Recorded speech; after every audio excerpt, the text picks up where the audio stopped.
it's your friend Hot Dog, and today we're going to be making my take on a tiramisu. To get started with our tiramisu, we need to make our ladyfingers. So today we're going to be making a ladyfinger sponge cake. The first thing that we have to do in order to make our sponge is to whip our egg whites and sugar to stiff peak.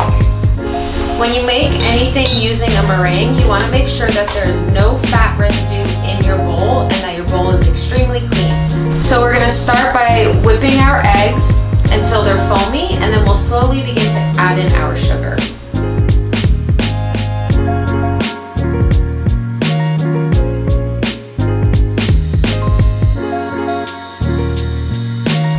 As you can tell, this is not yet a stiff peak. And this is the stiffness that you're looking for. Now, since we have our stiff meringue, we're going to slowly start to add in our egg yolks on a low speed.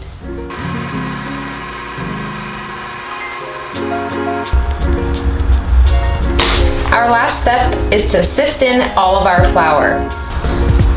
Gently fold your batter, keeping in mind that egg whites are so fragile, you don't want to knock out too much air.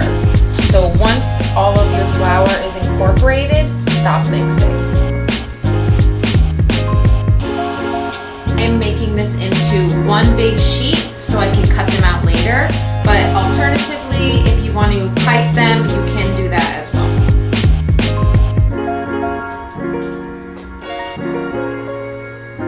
Now I'm just going to smooth this out, making sure that all of my corners are filled and that everything is all level before I bake.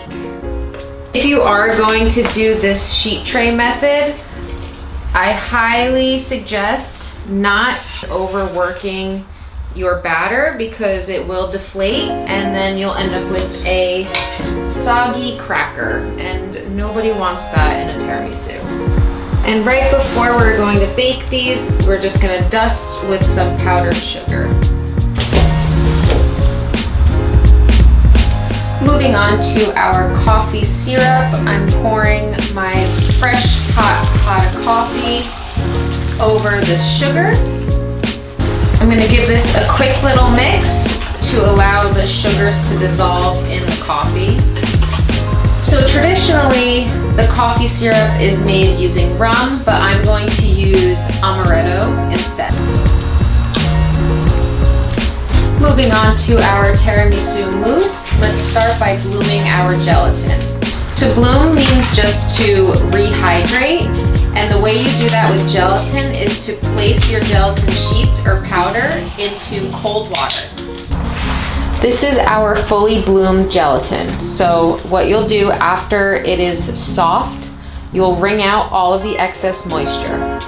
Start by weighing out your heavy cream into your mixing bowl, and then we're going to temper our gelatin. So take some of your heavy cream and pour it over your gelatin. Once your heavy cream and gelatin are together, we're going to pop this in the microwave for literally 10 seconds, just until the gelatin is melted. Once you add in your heavy cream, go ahead and add in your powdered sugar and mascarpone cheese.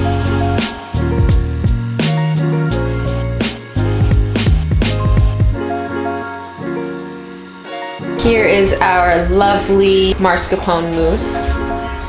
Look at how nice our ladyfinger sponge is.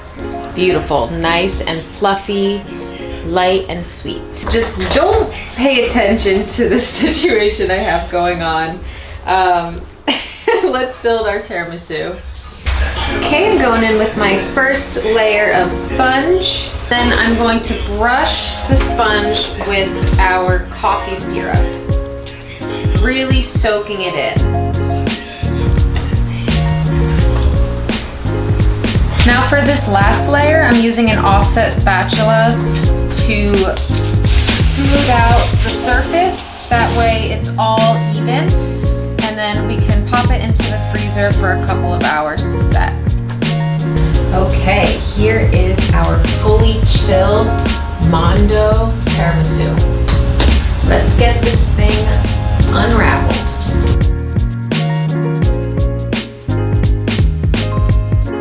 Using a serrated knife, that has been dipped in hot water, I'm just going in and cleaning up all of the edges. Okay, so we cleaned up our gigantic tiramisu. Now all that's left to do is to garnish and eat it. Just to be clear, the recipe that I have posted is not for this quantity. The quantity that you'll make is literally half of this, so don't worry.